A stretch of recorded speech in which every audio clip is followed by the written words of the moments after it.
میرے بھائیوں، موت کے وقت انسان دو کیفیت میں ہوتا ہے۔ کچھ لوگوں کی روح ایسے نکل رہی ہوتی ہے کہ ان کے رگ رگ میں وہ پھنس رہی ہوتی ہے وَلَوْ تَرَى إِذْ يَتَوَفَّى الَّذِينَ كَفَرُوا الْمَلَائِكَةُ يَضْرِبُونَ وُجُوهَهُمْ وَأَدْبَارَهُمْ۔ کاش تم دیکھ سکتے وہ منظر جب اللہ کے فرشتے نافرمانوں کی روح کو نکال رہے ہوتے ہیں تو ان کے منہ پہ بھی مارتے ہیں، ان کی کمر پر بھی مارتے ہیں۔ اور اخرجوا انفسکم اليوم، نکالو آج اپنی روحوں اور جانوں، اب تم بچ نہیں سکتے ہو۔ وہ پیچھے ہٹنا چاہتے ہیں، رب ارجعون، مجھے واپس کر دے تھوڑی دیر کے لیے، لعلی اعمل صالحا، اب میں پورا ٹھیک مسلمان بن کے چلوں گا۔ تو اس کے جواب میں ہوتا ہے، اور حدیث پاک میں آتا ہے کہ ملک الموت اترتا ہے، اس کے ساتھ 4 فرشتے ہوتے ہیں، وہ چاروں فرشتے آتے اس کی پٹائی شروع کر دیتے ہیں۔ ابھی پرسوں یہ حدیث میں نے پڑھی ابن ماجہ میں کہ ملک الموت کہتا ہے ایتھا النفس الخبیثہ کانت فی الجسد الخبیث، اے خبیث روح جو خبیث جسم میں تھی، اخرج باہر آؤ۔ اب وہ واپس تو ہو نہیں سکتا، اپنے آپ کو روک تو سکتا نہیں، تو وہ حیران پریشان خوف زدہ، تو اس کے جواب میں اس کو ملک الموت کہتا ابشری بحمیم وغساق وآخر من شکلہ ازواج، تیار ہو جا خوفناک عذاب کے لیے اور کھولتے پانیوں کے لیے، کانٹے دار جھاڑیوں کے لیے اور بے شمار عذاب کی شکلوں کے لیے۔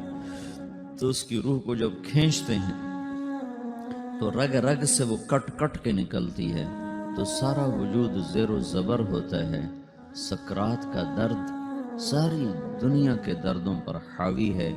جب اس کی روح نکلتی ہے اور اس کو لے کر آسمان پر چلتے ہیں تو دروازے پر پہنچتے ہیں تو اندر سے فرشتے پوچھتے ہیں کون ہے؟ کہتے ہیں فلاں فلاں کا بیٹا ہے۔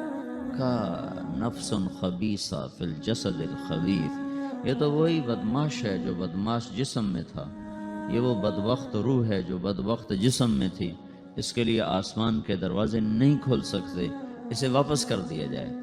تو آسمان کے دروازے لا تفتح لهم ابواب السماء ولا يدخلون الجنة حتى يلج الجمل في سم الخياط، کہ ان کے لیے آسمان کے دروازے نہیں کھلیں گے اور ان کے لیے جنت کے دروازے نہیں کھلیں گے، پھر یہ وہاں سے نیچے گرائے جاتے ہیں جو اللہ کا قید خانہ ہے سجین، وما ادراک ما سجین کتاب مرقوم، وہ تمہیں خبر نہیں کہ وہ کیا خوفناک قید خانہ ہے جو اللہ تعالیٰ نے بنایا ہے، اسے وہاں دھکیل دیا جاتا ہے۔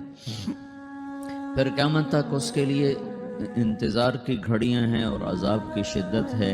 اور جب کوئی نیک آدمی اللہ تعالیٰ کے دربار میں جانے کا اس کا وقت آتا ہے تو اللہ تبارک و تعالیٰ فرماتے ہیں ان الذین قالوا ربنا اللہ ثم استقاموا تتنزل علیہم الملائکۃ الا تخافوا ولا تحزنوا وابشروا بالجنة التي كنتم توعدون نحن اولیاؤکم فی الحیاة الدنیا وفی الآخرہ ولکم فیہا ما تشتہی انفسکم ولکم فیہا ما تدعون نزل من غفور الرحیم۔ جب کوئی نیک مرد عورت کے جانے کا وقت آتا ہے تو اس کے لیے بھی فرشتے آتے ہیں اور آ کر اس کو خوشخبری دیتے ہیں اور آ کر اس کو تسلی دیتے ہیں کہ آپ غم نہ کریں، پیچھے والے بھی آپ کو مل جائیں گے، آپ خوف نہ کریں، آگے ساری منزلیں آپ کے لیے آسان ہیں، آپ کے لیے جنت بھی تیار ہے، رب بھی مہربان ہے۔ اور حدیث پاک میں آتا ہے کہ ملک الموت اور 4 فرشتے آتے ہیں، وہ 4 فرشتے اس کو سہلاتے ہیں، دباتے ہیں کہ موت کا درد اسے محسوس نہ ہو، اور ملک الموت فرماتے ہیں ایتھا النفس الحمیدہ کانت فی الجسد الحمید اخرجی، اے نیک روح جو نیک جسم میں تھی باہر آؤ۔ کیا کرو؟ وَأَبْشِرِي بِرَوْحٍ وَرَيْحَانٍ وَرَبٍّ رَاضٍ عَنْكِ غَيْرِ غَضْبَانٍ، آپ کو بشارت ہو آپ کے لیے جنت تیار ہو چکی ہے اور وہاں کی ساری نعمتیں آپ کے لیے میسر ہو چکی ہیں اور اللہ آپ پہ راضی ہو چکا ہے اور اللہ آپ پہ خوش ہو چکا ہے۔ اس پر اس کی روح کو نکالا جاتا ہے، پھر سارے فرشتے اس کو استقبال کے ساتھ جب آسمان پر لے جاتے ہیں تو اندر سے پوچھتے ہیں کون ہے؟ کہ فلاں فلاں کا بیٹا، فلاں فلاں کی بیٹی۔ کہتے ہیں نفس حمیدہ فی جسد حمید، یہ تو نیک روح تھی جو نیک جسم میں تھی، مرحباً بہی، اس کو ہم سب استقبال اس کا کرتے ہیں، اور ایک دم آسمان کے دروازے کھلتے ہیں، پھر وہ پہلا، دوسرا، تیسرا، چوتھا سارے آسمان پار کرتا ہوا اللہ پاک کے عرش کے نیچے کے جا کر، مرد ہے یا عورت، وہاں جا کر سجدے میں سر رکھتا ہے، اور اللہ تعالیٰ فرماتے ہیں ہاں اس نے ہمیں خوش کیا، ہم اسے خوش کریں گے، اور اس کو عافیت کے ساتھ وہاں آسمان میں، پہلے آسمان سے لے کر اللہ کے عرش تک یہ سب ویٹنگ روم بنے ہوئے، جہاں اللہ اپنے اپنے درجات کے مطابق جنت والوں کو ٹھہراتا ہے، اور وہ انتظار گاہ ہے، اور وقت ختم ہو جاتا ہے، لہٰذا انتظار کی جو تکلیف ہے وہ بھی ختم ہو جاتی ہے، وقت ختم تو انتظار کا احساس ختم، اور ٹائم کے گزرنے کا احساس ختم۔ تو جیسے اصحاب کہف کو اللہ نے غار میں داخل کر کے تو غار کے اندر سے وقت کو نکال کے باہر پھینک دیا، باہر 300 سال گزرے، اندر آدھا ہی دن گزرا تھا۔ وہ جب اٹھے ہیں تو وہ 25 برس کا نوجوان 325 سال کا ہو کے نہیں اٹھا، وہ 25 سال کی عمر میں اٹھا ہے، نہ ناخن بڑا ہے، نہ مونچھیں بڑی ہیں، نہ ان کی داڑیاں لمبی ہوئی ہیں، چونکہ تو زندہ تھے، مر نہیں گئے تھے، تو زندہ کے تو بال بھی بڑھتے ہیں، ناخن بھی بڑھتے ہیں، لیکن وہ اس طرح اٹھے کہ 300 برس گزر گئے، اور 25 برس کا نوجوان 25 سال کی عمر میں اٹھا ہے، 20 برس کا 20 برس کی عمر میں اٹھا ہے، اور وہ کہنے لگے کم لبثنا، بھائی کتنا ٹھہرے ہیں، تو یومن او بعض یومن، لگتا ہے کوئی دن آدھا دن ٹھہرے ہیں، وہ صحیح کہہ رہے تھے۔ باہر اللہ تعالیٰ نے وقت کی گھڑی کو چلائے رکھا، اور اندر غار میں اس کو سوئچ آف کر دیا، نکال دیا کہ یہاں وقت کو داخل نہیں ہونے دیا، تو وقت کے گزرنے سے جو بھی اثرات مرتب ہوتے ہیں ان پر مرتب نہیں ہوئے، تو وہ 20 آدھے دن کے بعد اٹھے ہیں، باہر 300 سال، اندر آدھا دن۔ یہی کچھ اللہ تبارک و تعالیٰ برزخ میں کر دیتا ہے، وقت کو ختم کر دیتا ہے، گزرنے کا احساس نہیں ہوتا ہے۔ تو اس طرح میرے عزیزو، یہ دو موتیں ہر انسان دیکھتا ہے، یا وہ جنت کے فرشتوں کا استقبال دیکھتا ہے، یا جہنم کے فرشتوں کی مار اور پٹائی کو سہتا ہے۔ رابعہ بصری رحمۃ اللہ علیہ کا انتقال ہونے لگا تو انہوں نے رات کو فوت ہوئی، تو انہوں نے اپنی خادمہ کو بلا کے فرمایا کہ کسی کو بتانا نہیں، جب میں مر جاؤں تو پڑوس میں 2-4 کو بلا کر نا میرا جنازہ پڑھوا دینا، اور جس کرتے میں تہجد پڑھتی تھی وہی میرا کفن بنا دینا، اور صبح بے شک لوگوں کو بتا دینا، میرے مرنے کے بعد میری میت کو رکھنا نہیں، فوراً دبا دینا۔ تو ان کا انتقال ہوا تو انہوں نے پڑوس کے 2-4 10-20 آدمی بلائے، اور ان کو تدفین تجہیز سب کچھ ہو گئی، صبح شور مچا کہ وہ رابعہ بصری کا انتقال ہو گیا۔ تو اگلے دن وہ خواب میں اس خادمہ کو ملی اور کہا بیٹی تیری بڑی مہربانی، تو نے میری وصیت کے مطابق عمل کیا۔ اس نے دیکھا کہ انہوں نے ایک خوبصورت سبز لباس پہنا ہوا ہے، تو وہ فرمانے لگی، انہوں نے سوال کیا کہ آپ کے ساتھ قبر میں کیا ہوا؟ تو وہ کہنے لگی کہ میرے پاس منکر نکیر آئے تھے اور مجھ سے کہنے لگے من رب کی، تیرا رب کون ہے؟ تو میں نے کہا سبحان اللہ، 40 برس جس کو میں نہ بھلا سکی اس کو 4 ہاتھ زمین میں آ کے میں بھول جاؤں گی۔ ان کا 42 برس کی عمر میں انتقال ہوا تھا۔ تو وہ کہنے لگے سبحان اللہ، جس کو میں 40 برس نہ بھولا سکی میں اسے 4 ہاتھ زمین کے اندر آ کے بھول جاؤں گی۔ تو منکر نکیر کہنے لگے اس کا کیا حساب لینا؟ پھر انہوں نے پوچھا کہ وہ آپ کا وہ کرتا کہاں گیا تہجد والا جس میں آپ کو کفن دیا تھا؟ کہا وہ اللہ نے مجھ سے لے لیا ہے اور میرے اعمال کے خزانے میں رکھ دیا ہے، قیامت کے دن میرا وہ کرتا بھی میرے ترازو میں تولا جائے گا، اور مجھے یہ لباس پہنایا ہے جو جنت کا لباس ہے۔ یہ بھی ایک موت ہے، اس طرح بھی لوگ مرتے ہیں۔ اور دوسری بھی ایک موت ہے، ہمارے علاقے کی بتا رہا ہوں، اپنے علاقے کی۔ ایک زمیندار مر گیا، اس کی قبر کھودی، ساری بچھوؤں سے بھری ہو، ایسے جیسے چیونٹیاں پھر رہی تھی، تو انہیں وہ بند کر کے دوسری کھودی، ساری بچھوؤں سے بھری ہو، پھر وہ بند کر کے تیسری کھودی، ساری بچھوؤں سے بھری ہو۔ قبرستان میں اتنے بچھو کہاں سے آ گئے؟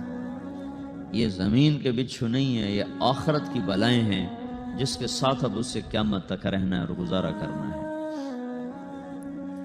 تو یہ 2 طرح کی موتیں روزانہ لوگ مرتے ہیں، روزانہ لوگ مرتے ہیں۔ جب نماز کا وقت ہوتا ہے ملک الموت ساری دنیا کا چکر لگاتا ہے اور دیکھتا ہے کون پڑھ رہا ہے کون نہیں پڑھ رہا، کون پڑھ رہا ہے کون نہیں پڑھ رہا۔